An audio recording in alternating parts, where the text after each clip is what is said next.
Централен дневник на К1. Добро вечер. Јас сум Владимир Ристов, а ова се настаните кои го одбележаа денот. Коалиционите партнери на ВМРО ДПМН е одлучни. Избори на 24 април. Во меѓувреме, Велјановски ја констатираше оставката на Груевски. Македонската православна црква подготвена за празнување на водици.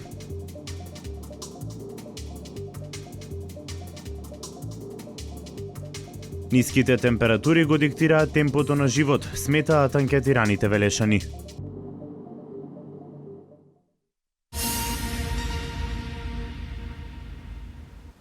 Председателот на Собранието Трајко Велјановски ја констатираше оставката на премиерот Никола Груевски. Во меѓувреме, коалиционите партнери на ВМРО ДПМН е одлучни. Избори на 24 април. Коалиционите партнери на партијата за подобра Македонија се подготвени за одржување на предвремени парламентарни избори. Ова го изјавија по завршувањето на средбите со лидерите на коалиционите партнери. Премиерот Никола Груевски по средбата потврди дека следните избори во земјава ќе се одржат на датумот договорен во Пржино. Тогаш ќе може и да погледнеме наназад и да кажеме на 24 април народот го даде мандатот со кој нашата држава тргна одлучно по патот на нов просперитет, нови работни места, повисоки плати, меѓународен углед и политичка стабилност. Коалиционите партнери на ВМРО ДПМН одлучно под прашањето кога да се одржат предвремените парламентарни избори. Одлучено е коалицијата да излезе на избори на 24 април, појасни Иван Стоилковиќ, лидер на Демократската партија на србите во Македонија. Лидерот на Демократската партија на турците пак, Кенан Хасапи, посочи дека изборите на 24 април ќе бидат фер и демократски. Да ги ослободи инвеститорите од прашањата што тоа ќе се случува во Македонија, за да можеме ние понатаму да ги реализираме нашите инвестиции, како и заради тоа да се подобри работата на институциите на системот во Република Македонија, ние едногласно донесовме одлука коалицијата за подобра Македонија да излезе на изборите на 24 април. Ќе се одвиваат во рамките на се она што е договорено меѓу четирите најголеми политички партии и мислам дека после тоа новоформираната влада ќе може да го спроведе она што го има зацртано, а зацртаното е стратешките определби наши да се биде член на НАТО алијансата и да започнат преговорите за евроинтегрирање на Република Македонија. Инаку председателот на Собранието Трајко Велјановски ја констатираше оставката на премиерот Никола Груевски и заклучи дека од денеска престанува мандатот на целиот владин кабинет, а владата останува во сила додека не биде избран нов владин состав. Груевски не го искористи своето право да дојде лично да ја образложи оставката. Координаторот на пратеничката група на ВМРО ДПМН Илија Димовски предложи на седницата да биде ставена одлука за распуштање на парламентот во насока на 24 април да се одржат предвремени парламентарни избори.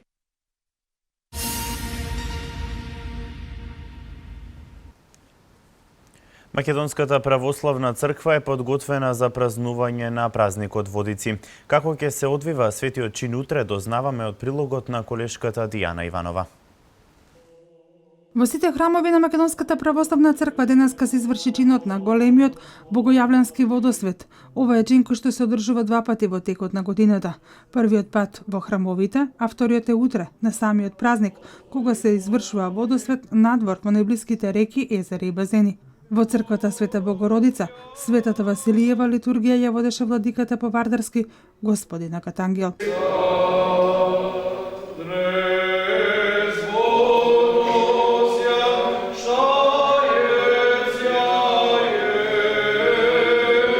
Празничниот водосвет утре ќе се одржи во црквата Свети Спас. Потоа литијата ќе се упати кон Мало Мовче, од каде и годинава во водите на реката Вардар ќе биде фрлен Светиот крст.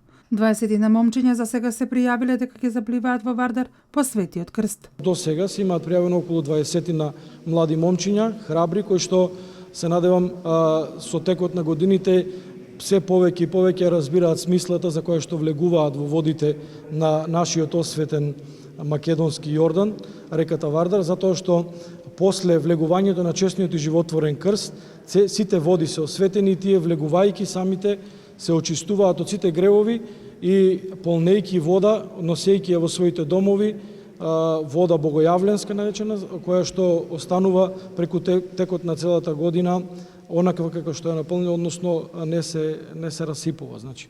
Очекувањата се дека и утре, како и во годините наназад, верниците масовно ќе бидат присутни на двата брега на реката Вардар, за директно да го проследат светиот чин на фрлање на крстот, а потоа и да наполнат од осветената вода и дома да понесат за здравје и берекет.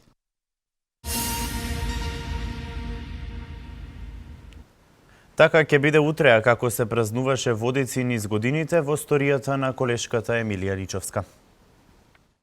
Велешанецот Љупчо Данов, човекот кој во изминатите 27 години се грижи за озвучувањето на празникот Водици, раскажува за историјата на овој празник.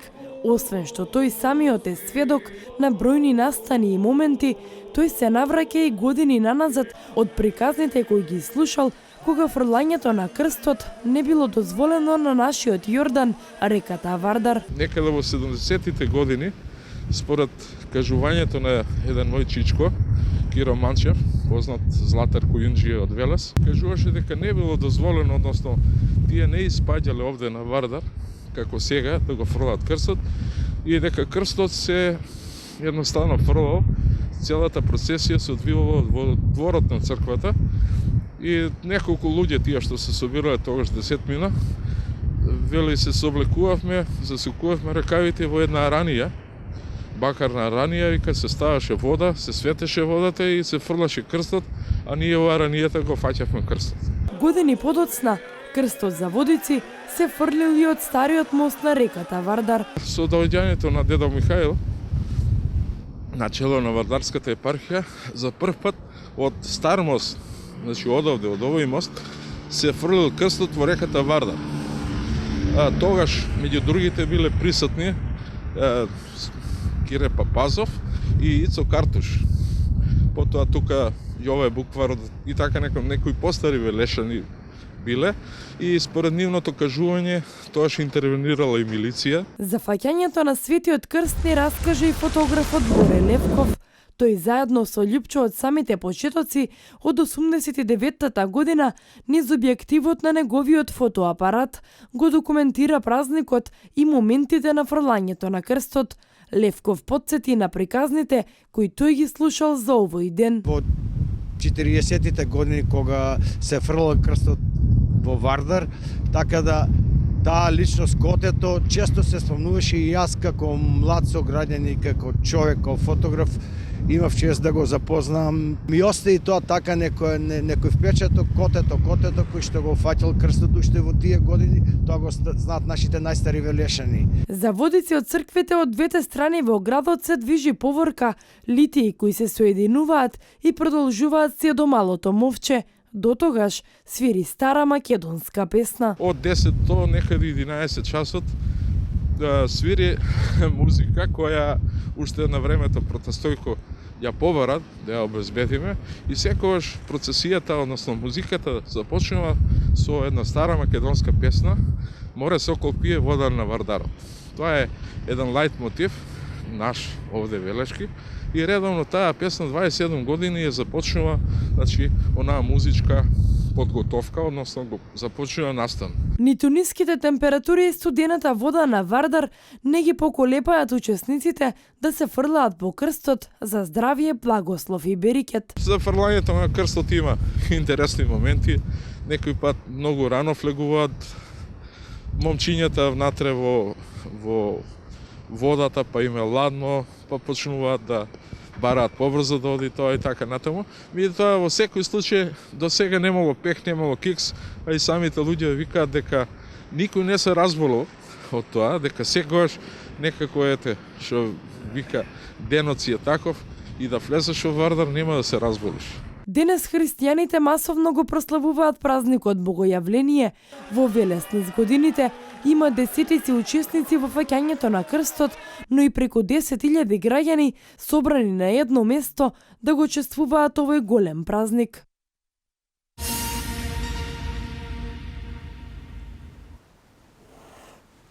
Ниските температури го диктираат темпото на живот, сметаат анкетираните Велешани. Најавите за поларни ноќни температури можат да создадат здравствени проблеми, затоа што само до пред некој ден температурите беа високо над нулата. Дневната температура и денеска е под нула. Ниските температури го диктираат темпото на живот, велат нашите соговорници. Најавите за поларни ноќни температури велат дека можно е да создадат здравствени проблеми, бидејќи до пред само некој ден температурата била високо над нулата. Не сме учени, нарочно Велесов не фаќа така зимо. Ама се трудиме да има повеќе дрва, да може да ни остане. Ладно, на топло сме учени ние Велешани.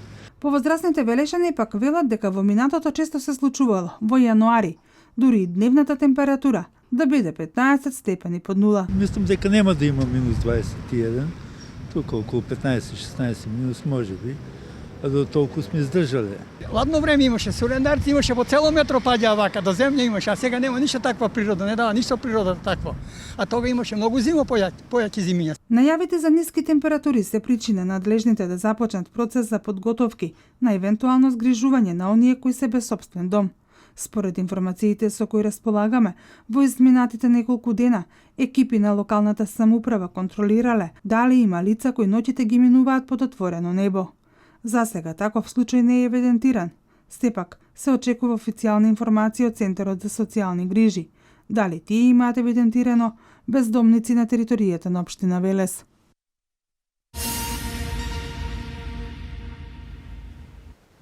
Европратениците едногласни во однос на политичката криза во земјава. Тие сметаат дека треба да се почитува договорот од Пржино во однос на предвремените парламентарни избори, кои според договорот се закажани за 24 април. Европратениците едногласни во однос на политичката криза во Македонија. Тие сметаат дека 4 политички партии, засегнати од овој проблем, треба да го почитуваат договорот од Пржино во однос на предвремените парламентарни избори, кои според договорот се закажани за 24 април. Во тој контекст, Европската комисија денеска го појасни својот став за разрешувањето на политичката криза во Република Македонија и посебно во однос на тоа дали и кога треба да се одржат предвремените парламентарни избори. По изјавата на еврокомесарот Јоханес Хан дека е потребно политичките партии да се договорат за датумот на изборите, неговата портпаролка Коци Јанчич пак посочува дека е изводливо изборите да се одржат, но за тоа е потребен меѓупартиски договор. Во својата изјава таа посочува дека сите лидери мора да останат посветени на договорот од јуни-јули во сите негови делови. Што се однесува пак до датумот на изборите, Коци Јанчик напомена дека одговорноста е на политичките лидери да остварат контакти. Таа посочи дека сакаат фер избори кои ќе донесат напредок на земјата. Шефот на австриското МНР пак Себастијан Курц, кој неофицијално се сретна со македонскиот министер за надворешни работи Никола Поповски и вице-премиерот Фатмир Бесими, исто така смета дека треба целосна имплементација на политичкиот договор што беше посредуван од Јоханес Хан во минатите недели. Според него и опозицијата мора да го поддржува исполнувањето на договорот. Унгарскиот шеф на дипломатијата Петер Сјарто пак беше посебно конкретен кога станува збор за политичката криза во Македонија. Напомена дека мора да се почитува волјата на македонскиот народ затоа што тој ја избрал оваа влада на 4 изборни циклуси. Министерот за надворешни работи на Унгарија го издвои однесувањето на македонската опозиција во земјата и нивното обструирање на договорот од Пржино. Македонскиот шеф на дипломатијата Никола Поповски пак посочи дека Европската унија инвестирала многу енергија во тоа да се има политички договор. Според него, изборите според овој договор треба да се одржат на 24 април, а тие веруваат во успешното спроведување на изборите.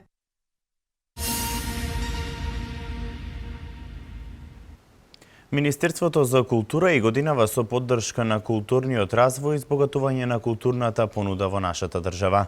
Над 800 милиони денари изнесува буџетот со кој ќе се поддржуваат проектите од областа на културата оваа година.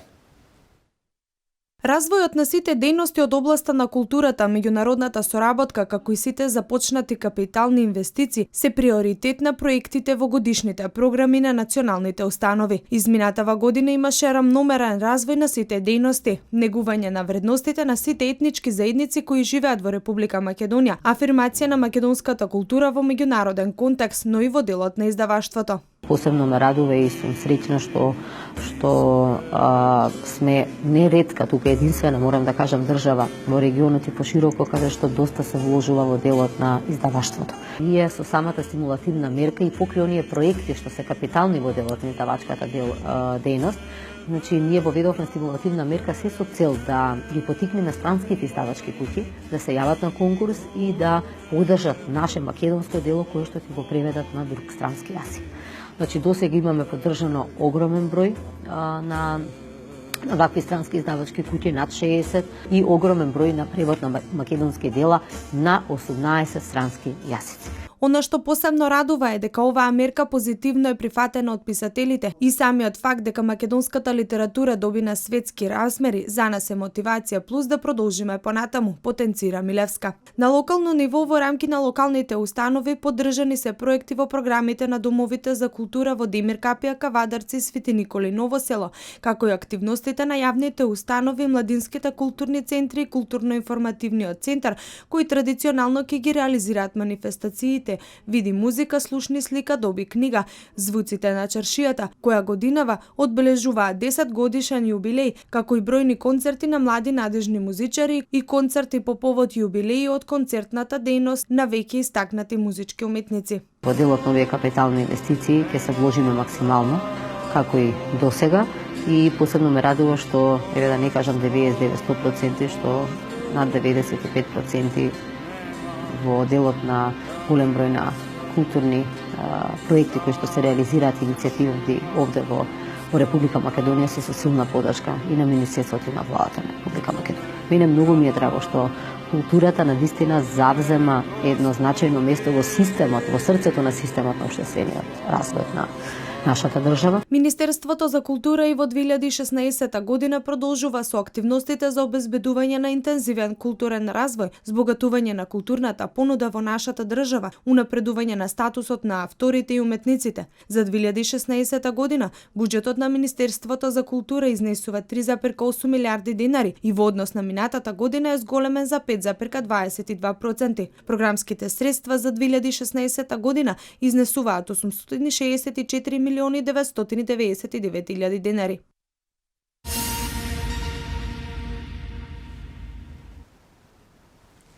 Раст на прометот на индустријата и на домашниот и на странскиот пазар. На телефонската линија за медицински совет Ало докторе изминатата седница имало 1272 повици. Вестите од Македонија.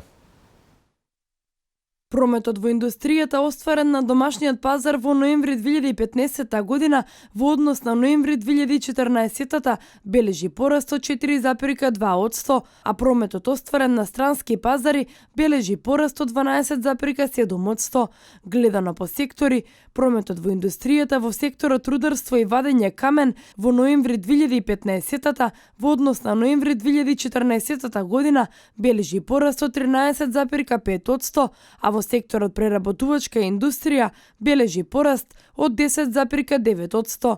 Според главните индустријски групи, прометот во ноември 2015 во однос на ноември 2014 бележи пораст кај интермедијарни производи, освен енергија за 7,3%, капитални производи за 26,8% и трајни производи за широка потрошувачка за 7,8%, додека опаѓање бележи кај енергија за 98,1% и нетрајни производи за широка потрошувачка за 1,9%.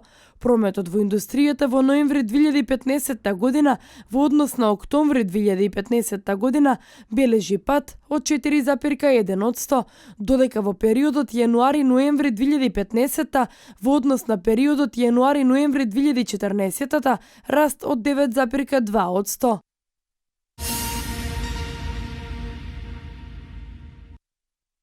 На телефонската линија за медицински совет Ало докторе изминатата седмица имало 1272 повика. Линијата е достапна секој ден 24 часа со цел да се овозможи непосредна медицинска консултација во моментот на појава на различни симптоми на нарушување на здравјето. 25 доктори вкупно се достапни за медицински совет. Повиците се од граѓани од сите градови на Македонија. Јавувањата се од широк спектар на различна симптоматологија, најчесто за респираторни симптоми, покачен крвен притисок, покачена телесна температура, вирози и кашлици од ниските температури. На сите оние лица кои побараа медицински совет на телефонската линија Ало докторе, им е дадена здравствена помош со совети со одветна симптоматска терапија.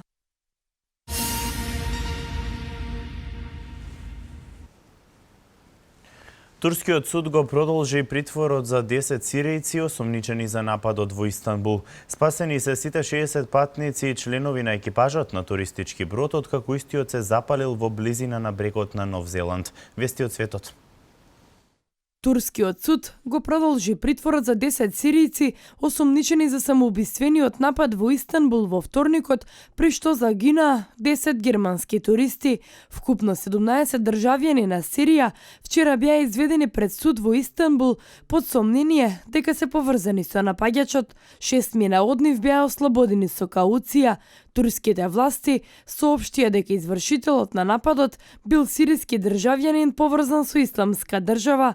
Ниту една група досега не презеде одговорност за нападот.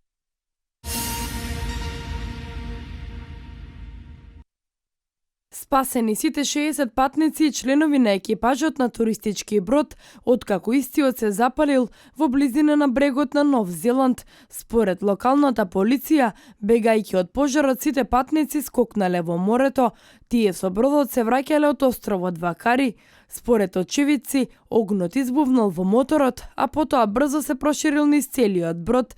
Во полициската акција за спасување со чамеци и локални пловила биле извлечени сите лица од морето, а подоцна е потврдено дека се спасени сите патници кои биле на списокот. Едно лице е префрлено во болница поради вдишување чад, а друго се здобило со помали повреди кога скокнало од бродот во водата. За сега не се знаат причините за пожарот.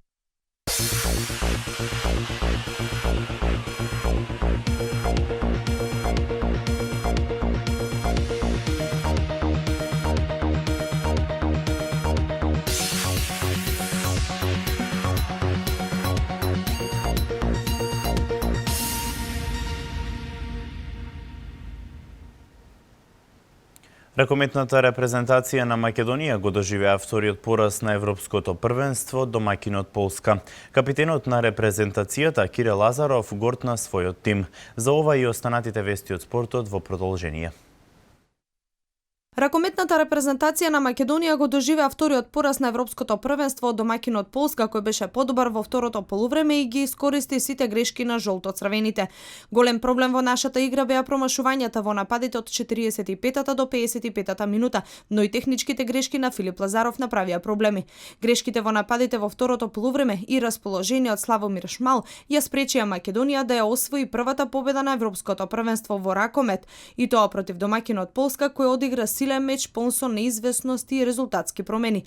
Најефикасен во таборот на Македонија беше капитенот Кире Лазаров со 8 гола. Миркуловски постигна 5, а Прибак додаде уште 3. Додека кај Полска најмногу се истакна пивотот Сипшак со 6 гола од 6 обида. Централна фигура на домаќинот беше и Славомир Шмал, кој мечот го заврши со 11 интервенции.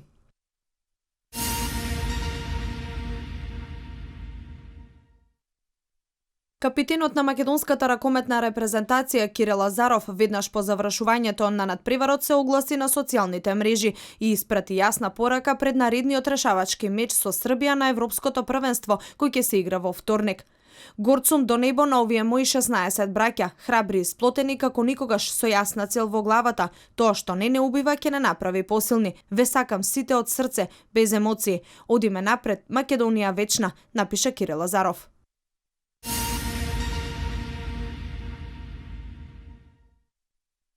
Милан оствари значаен триумф против Фиорентина со 2:0 на Сан Сиро, враќајќи се на победнички колосек и во трка за освојување на една од позициите кои носат пласман во Лигата на шампионите следната сезона. Градскиот ривал Интер сега на росонерите им бега 8 бода на третата позиција на табелата во серија А, додека четвртопласираната Фиорентина е на +6. Карлос Бака на одличен начин го отвори дуелот со погодок уште во четвртата минута, олеснувајќи ја понатамошната задача за тимот на Синиша Михајловиќ. Во самиот финиш повратникот во тимот Кевин Принс Боатенг го постигна вториот погодок и ја запечати победата.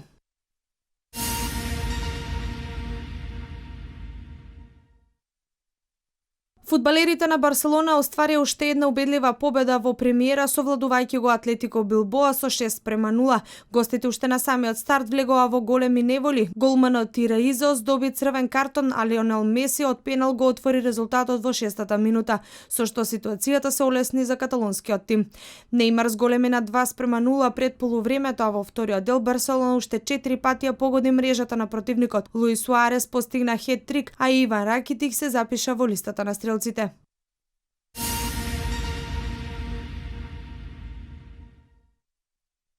Атлетико Мадрид продолжува со победнички ритам во премиер дивизион. Избраниците на тренерот Диего Симеоне стигнаа до четвртиот триумф во низа, откако славеа со 0-3 на гостувањето против Лас Палмас. Филипе Луис го постигна водечкиот погодок за јорганџиите во 17-та минута, а во вториот дел Ентоан Гризман со уште 2 погодоци стави точка на убедливата победа. Висока победа забележаа и фудбалерите на Реал, кои со 5-1 ја совладаа Гранада. Целата неизвестност околу победникот на Сантијаго Бернабеу беше решена за само 5 минути, кога од 7-та до 12-та минута голови за Реал постигнаа Бел, Роналдо и Бензема.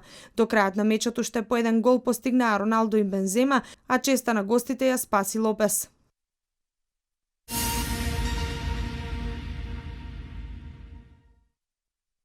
Со одигрувањето на двата последни надпревари од осмина финалната рунда комплетирани се двојките за четвртфиналето на Европското ватерполо првенство, што се одржува во Белград, Србија.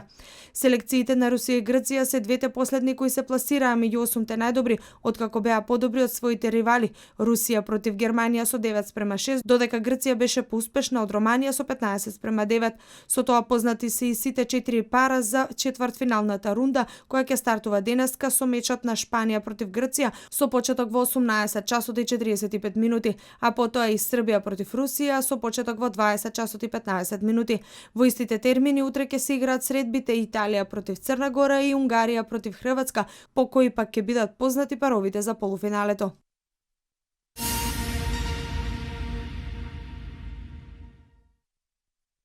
На 4 надпревари одиграни во НБА, на 3 средби победи за домакините, додека само еден надпревар поуспешен за гостите. Оклахома го победи Мајами Хит на домашен терен со 99-74.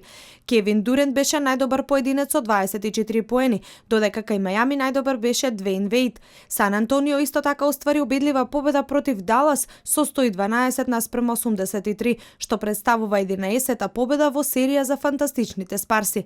На оваа средба Лемаркус беше најдобар со 23 поени, на другата страна Пауел запиша само 15 поени. Денвер на домашен терен успеа да оствари победа против Индијана со 129-126, а единствената екипа која победи на гости беше Хјустон, кој триумфираше против Лейкерс со 112-95. Брадестиот Харден беше најдобар во овој триумф на гостите во Лос Анџелес, постигнувајќи 30 поени.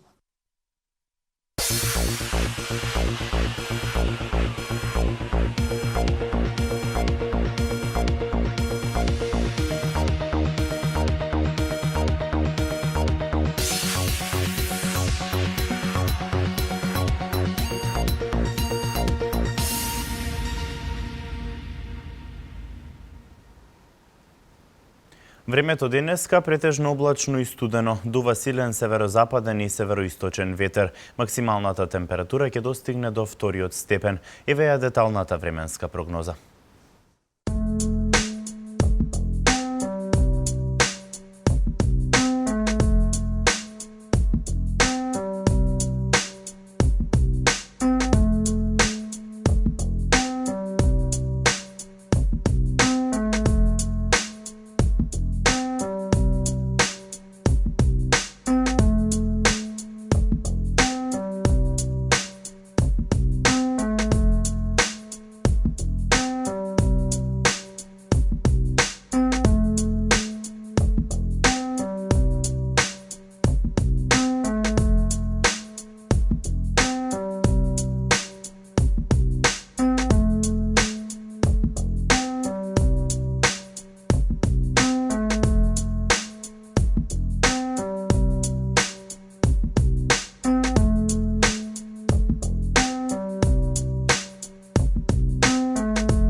Ова беше последната информација за денес. Ви благодарам на вниманието. Пријатно.